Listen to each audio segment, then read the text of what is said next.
Affirmative sentence बता दिया, negative बता दिया, सिंगल इंट्रोगेटिव बता दिया, डबल इंट्रोगेटिव बता दिया, और हु विच व्हाट के भी आपको बता दिए कि किस तरह से आप बनते हैं। मेरी समझ से यदि आपने लिखा होगा, उसको पढ़ेंगे, तो आपको निश्चित रूप से पूरे बार हिसाब से बनने लगेंगे।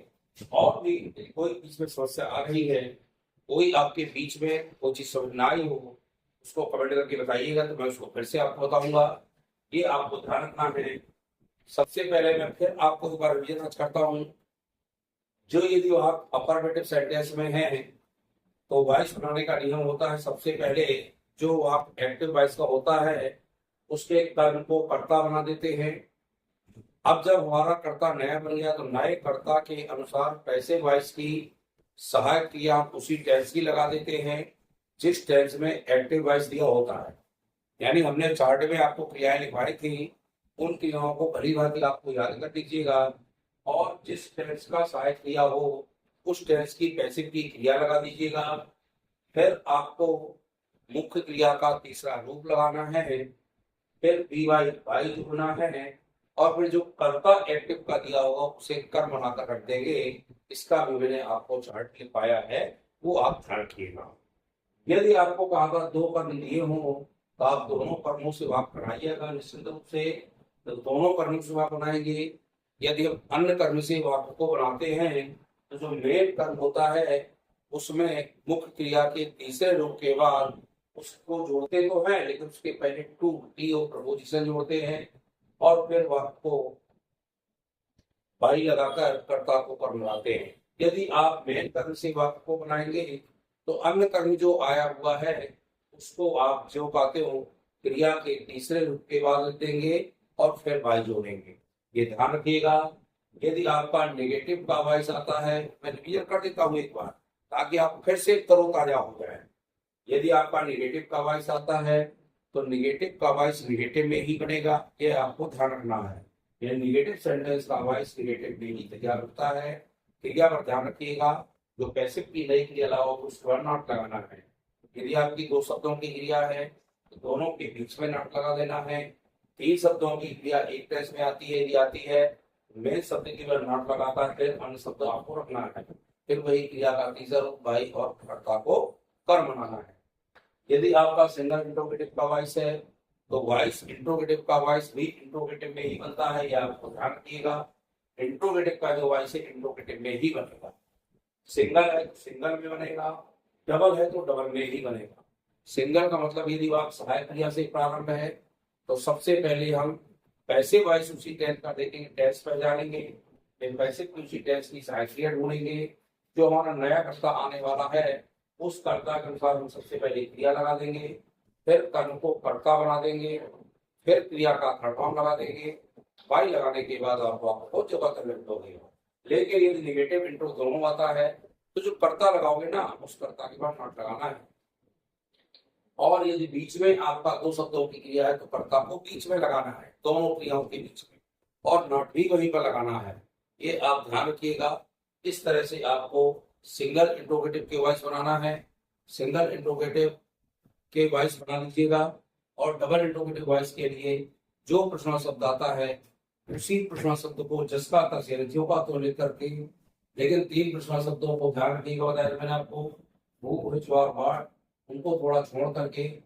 यदि अन्य किसी भी क्वेश्चन वर्ड से वाक प्रारंभ होता है, तो क्वेश्चन वर्ड के बाद फिर लगाएंगे, लगाएंगे, और फिर वही तीसरा रूप बनाएंगे। अगर तक बीच में आता तो लगाओगे, नहीं आता तो कोई बात नहीं, और बाई लगाओगे, और जो कर्ता दिया गया एक्टिव का उसको कर्म बनाकर रख दोगे, प्रश्न चिन्ह लगा दोगे।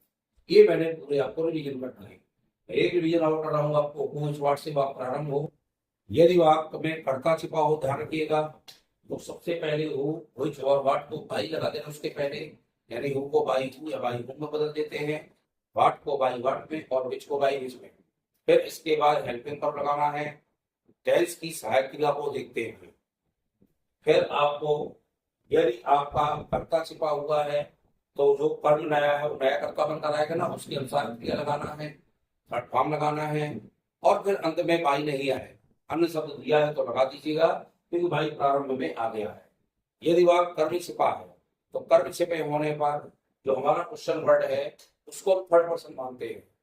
लय करता तो आएगा ना, क्योंकि कर्म ही नहीं है, लय करता आने का चांस ही नहीं है। तो उसमें सहायक क्रिया आपको थर्ड पर्सन के साथ लगाना है। थर्ड पर्सन पर आप क्रिया लगा दीजिए और क्रिया के बाद आप क्रिया का तीसरा रूप लगा दें और फिर वाई के बाद जो कर्ता दिया उसे तक मात्रा रख दीजिएगा। ये पूरा कर्ता एक बार रिवीजन का रिव्यू था, जिससे आपको फिर एक बार समझ आ गया होगा। आज मैं स्टार्ट करता हूँ इंपरेटिव सेंटेंस के बारे में। इंपरेटिव सेंटेंस मैंने कहा था मेरा सेंटेंस का बिंदु बड़ा है, नोट करके सेंटेंस का बिंदु देख लीजिएगा। मैंने आपसे कहा था, शायद हमारे कुछ स्टूडेंट ने देखा भी होगा। तो उससे टेंस समझ आ जाएगा सेंटेंस। जब हमको सेंटेंस समझ आ जाएगा तो हमें किसी प्रकार की दिक्कत नहीं है। आपको बता दूं इंपरेटिव सेंटेंस वह कहलाते हैं जो आदेशात्मक वाक्य होते हैं। ये तो शुरू होते हैं मेन वर्ब से शुरू होते हैं, यानी मुख्य क्रिया से शुरू होते हैं। निगेटिव वाले भी होंगे तो वो कौन या नेवर से शुरू होते हैं। अति दयालुता वाले शब्द होंगे तो शुरू में प्लीज या काइंडली लगा मिलेगा। इन सबके नियम, इसका नियम अलग है, इसका अलग है, उसका भी अलग है। सबके नियम थोड़ा सा अलग हटकर हैं। आप सबसे पहले समझिए, हम मेन वर्ब वाले बात बताते हैं जब वो सिर्फ मुख्य क्रिया से प्रारंभ होते हैं उसका नियम क्या होता है, अच्छे समझ लीजिए इसको। जैसे हमने कहा ओपन दिस विंडो, अब आप यहां देख रहे हैं ओपन यानी मेन वर्ब शुरू में लगी है ना। जब मेन वर्ब प्रारंभ में लगी होती है और वाक्य में अनुशब्द दिया होता है या कर्म दिया होता है तो हमें, यदि कर्म होता है यहाँ पे मान लो यहाँ कर्म होता, जैसे हम कहते हैं कर्म होगा कि कर्म वाला मैं बता रहा हूं मैं आपको। मान लो यहाँ आ गया डोंट, अब यूज बी, ये भी आपका किससे शुरू है, डोंट से। लेकिन डोंट की बात क्या है, ये मेन वर्ब आई है ना, ये ध्यान रखिएगा। जैसे हम कहते हैं नेवर टेल अ लाई, ऐसा भी वाक्य आ सकता है। इस तरह के वाक्य आते हैं। कुछ और वाक्य आते हैं जिनमें मेन वर्ब होती ही नहीं, सीधे वाक्य होते हैं।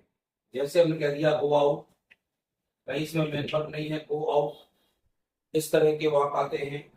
या सीधे कहते हैं कम इन, इस तरह के वाक्य डायरेक्ट जो होते हैं इनमें आपको ध्यान रखना है। ये कुछ शब्द है बोलचाल की भाषा में, उसके लिए थोड़ा हटकर बनते हैं, उसको बात बताऊंगा। पहले हम चलते हैं कि मेन वर्ब है और कर्म दिया है, तो इसको बनाने के लिए सबसे पहले नोट करिएगा लेट करता है क्या होता है। इसकी जो क्रिया इंपरेटिव की होती है वो होती है लेट बी। लेट बी का मतलब यहाँ बीच में ऑब्जेक्ट आता है। क्या आता है, अभी तक पढ़ा रहा था मैं कर्म को कर्ता बनाते हैं, लेकिन अब मैं आपको बता दूं कर्म का कर्ता इसमें नहीं बनाते। कर्म जो होगा वो कर्म के रूप में ही आएगा। किस रूप में आएगा, जैसे आप कर्म लिए ना, मी के रूप में ही आएगा। हमें इसका कर्ता आई ना बना देना। इम्परेटिव सेंटेंस में हमेशा और हमेशा के लिए देख लीजिएगा जो आपका ऑब्जेक्ट दिया होगा वह ऑब्जेक्ट के रूप में ही आएगा। ये आपका ध्यान रखिएगा। यहाँ लेट बनाया, लेट के बाद देखो मैंने क्या बताया नियम में, लिखिए इम्परेटिव सेंटेंस यदि मुख्य क्रिया से प्रारंभ होता है, आप नोट कर लीजिए इम्परेटिव सेंटेंस का वाक्य यदि मेन वर्ब से प्रारंभ होता है और आगे कर्म या अन्य शब्द दिए होते हैं तो वैसे वॉइस बनाने के लिए सबसे पहले लेट, फिर लिखिए कर्म को कर्म के रूप में ही।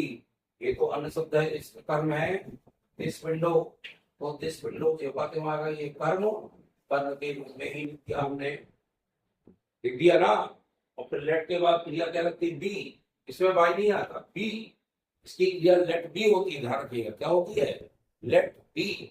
और लेट बी के बीच में कर्म कर्म के रूप में ही आता है। बी हो गया।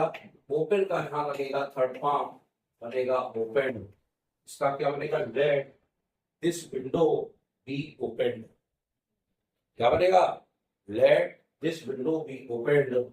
मैंने एक बात और लिखता हूँ, हमने हमारे लिखा पोस्ट दिस लेटर। अभी आप पोस्ट लेटर पोस्ट किया पहले लगे तो सबसे पहले क्या बनाएंगे स्टूडेंट, लेट। फिर कर्म, कर्म के रूप में क्या लिखेंगे, दिस लेटर। फिर क्या लगी क्रिया इसकी, लेट भी लगती ना, दो शब्दों की क्रिया के बीच में कर्म लगता है, यानी कर्म कर्म के रूप में ही। लेट दिस विंडो भी, और पोस्ट का थर्ड हम बनाएंगे पोस्टेड। ये बन गया, बन गया ना। आगे चले, अब मान लो डोंट या नेवर से प्रारंभ होता है, तो इन वाक्यों को बनाने के लिए आपको पता है, यदि निगेटिव आता तो निगेटिव में ही बनेगा, चेंज तो करेंगे ना। इसके लिए भी नियम तो वही है, लेट लगेगा, लेट के बाद कर्म कर्म के रूप में आएगा वी। और ये जो डोंट है ना, डोंट का डू हट करके नॉट लगेगा, ये ध्यान के नोट करिए। यदि वाक्य डोंट से प्रारंभ होता है तो सबसे पहले लेट, धन, कर्म को कर्म के रूप में ही लिख लीजिए, कर्म को कर्म के रूप में ही। डोंट का नॉट यहाँ लगाते हैं एनओटी, क्योंकि कोई यहाँ साइलेंट है, छुपा हुआ है, तो हमें लेट मी नॉट, फिर यहाँ बी लगाएंगे और अब्यूज का फॉर्म लगाएंगे, abuse. Let me not be abuse, यानी देखो हमने कर्म को कर्म के रूप में लिखा है, इसका कर्ता नहीं बनाना है। ध्यान रखिएगा, यदि वाक्य इंपेरेटिव सेंटेंस में है, कर्म दिया गया है तो कर्म को कर्म के रूप में लिखेंगे, सबसे पहले लेट लगाएंगे, लेट के बाद कर्म को कर्म के रूप में लिखेंगे। यदि डोंट से है तो नॉट काट देंगे, नॉट लिख देंगे। यदि नेवर से है तो नेवर ज्यों का त्यों लिख देंगे, नेवर में कुछ नहीं हटाएंगे, वो नीचे वाला बात। इसमें भी बना रहा है लेट, कर्म क्या स्टूडेंट, अलाय, अलाय, नेवर ज्यों का त्यों बनेगा, नेवर। फिर यहाँ भी आएगी और टेल का थर्ड फॉर्म फोल्डर। देखिए सबसे पहले ये कर्म था तो हमने लेट लगा दिया, अलाय कर्म को कर्म के रूप में लिख दिया।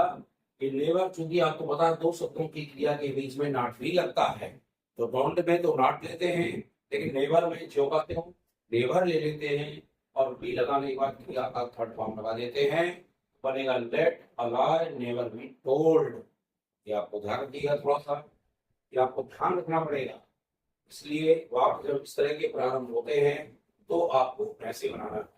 कुछ वाक्य डायरेक्ट आदेशात्मक होते हैं, उनमें आदेश दिया जाता है, उनमें किसी प्रकार से, अब जैसे गो, बाहर जाओ, इस तरह के वाक्य आते हैं, तो सबसे पहले हमें इसमें एक शब्द जोड़ना पड़ता है, नोट कर लीजिए, आर ऑर्डर्ड टू, और यहाँ गो आउट जो बात लिखेंगे, इसमें कोई चेंज नहीं होगा। इसमें अपने आप एक शब्द होते हैं, यू आर ऑर्डर्ड, जैसे कम इन आ गया, इसमें भी क्या जोड़ोगे, यू आर ऑर्डर्ड टू, और यहां जोड़ेंगे कम इन।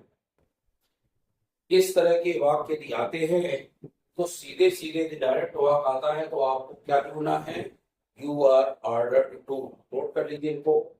और यदि वाक्य प्लीज या काइंडली से प्रारंभ होता है, मान लीजिए please give me your book, give me your book, your लिखा है वहां पर। यदि वाक्य प्लीज या काइंडली लिखा है से प्रारंभ होता है, इसके लिए शब्द आता है, ध्यान के लिए तो हमें यू आर रिक्वेस्टेड, रिक्वेस्टेड और टी, ये अपना जोड़ना, नोट करिए।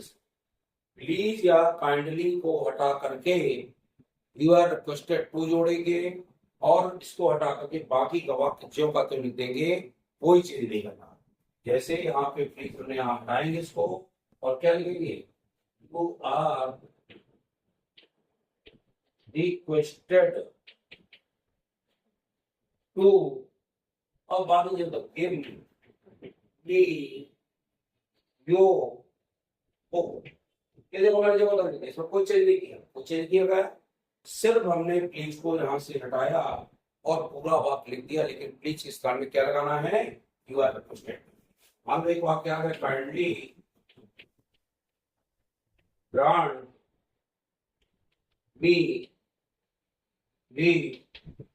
फॉर 2 days अब देखिए वाक्य कांडली से प्रारंभ है, इससे प्रारंभ है कांडली से। तो कांडली से प्रारंभ होने में हम कांडली के स्थान में भी क्या लगाएंगे, वही यू आर रिक्वेस्टेड टू। इधर इसके स्थान में क्या लगाना है, you are requested to grant me leave of to this। कोई चेंज नहीं करना, जो का तो करना है, सिर्फ प्लीज या काइंडली के स्थान में क्या लगाना है, यू आर रिक्वेस्टेड टू। इसको अच्छे से नोट कर ले, प्लीज या काइंडली के स्थान में यू आर रिक्वेस्टेड टू लगाएंगे। या थोड़ा ध्यान रखिए, कैमरे को मैं पास में ला रहा हूं तो इसको अच्छे से नोट करें। ये आप देख रहे हैं, पूरे नोट कर लीजिए, अच्छे से साफ दिखाई दे रहा है आपको। लिखिए डोंट या नेवर से शुरू होने पर सबसे पहले लेट लगाते हैं, कर्म को कर्म के रूप में लिखते हैं, इसके बाद बी जोड़ते हैं, और डोंट से शुरू है तो नॉट लगाएंगे, नेवर से शुरू है तो नेवर को ज्योगाते हुए लगाएंगे। ये ध्यान रखिएगा। इस तरह से कैमरे में वाक्यों को देख लें और गो आउट कमेंट इस तरह के आंसर वाक्य आते हैं तो यू आर ऑर्डर टू लिख लीजिए, you are order, ORDERED order लिखा है, इसको नोट करें टू। और फिर इसके बाद जो बहुत शब्द लिख देंगे, प्लीज या काइंडली से प्रारंभ होगा तो you are requested to, REQUESTED, you are requested to जोड़ेंगे और फिर आगे का वाक्य जो का तो लिखेंगे, चाहे वो प्लीज से हो चाहे काइंडली से हो, हमें यू आर रिक्वेस्टेड टू जोड़ना है। यदि वाक्य मेन वर्ब से प्रारंभ होता है तो फिर सुन लीजिए, सबसे पहले लेट लगाते हैं, लेट के बाद कर्म को कर्म के रूप में लगाते हैं और फिर बी जोड़ते हैं और क्रिया का थर्ड फॉर्म लिखते हैं। ये ध्यान रखिएगा, बी जोड़ने के बाद क्रिया का दूसरा रूप लगाना है। पहला वाक्य लिखा हमने, ये देखिए, लेट कर्म को कर्म के रूप में, फिर बी और क्रिया का थर्ड फॉर्म जोड़ दिया। डोंट या नेवर से शुरू होता है तो लेट के बाद कर्म को कर्म के रूप में लिखते हैं, फिर नॉट, डोंट का नॉट लगाते हैं और नेवर को नेवर के रूप में लिखते हैं, फिर बी जोड़ते हुए क्रिया का थर्ड फॉर्म लगाते हैं। ये आप ध्यान रखिएगा और इस हिसाब से आपको इम्परेटिव सेंटेंसों को वाक्यों को बनाना है। जब ये नोट कर लेंगे, इम्परेटिव सेंटेंस के वाक्यों में आपको दिक्कत नहीं होगी। आप इनको नोट कर लें, कैमरा और पास में ला रहा हूं मैं, थोड़ा सा इनको अच्छे से नोट कर लीजिए, कहीं गड़बड़ी नहीं होना चाहिए। आप अच्छे से नोट करें, जल्दबाजी मत बचाएं। आप नियमों को लिख लीजिए और एक बार नियमों को फिर से पूरे फेर लीजिए, क्योंकि आज मैंने आपको पूरे नियम बताए हैं। एक तरफ से पूरे नियम में पर डे आपको रिवाइज करता हूँ ताकि आपको भूले ना और वो तरोताजा बने रहें। लेकिन आप यदि पढ़ेंगे उठा करके नियमों को तो और तरोताजा होंगे। वाक्यों को जितना ज्यादा बनाएंगे उतने ज्यादा ही आपसे वाक्य बनेंगे। आप वाक्यों को बनाइए। वीडियो अच्छा लगे लाइक सब्सक्राइब करिए, शेयर करिए ताकि और स्टूडेंट देखें और इस तरह से बहुत सारे लोग सब्सक्राइब करते जाएं, चैनल को बढ़ाते जाएं और पढ़ते जाइए। निश्चित रूप से ग्रामर आपसे पूरी बनेगी। बहुत बहुत धन्यवाद।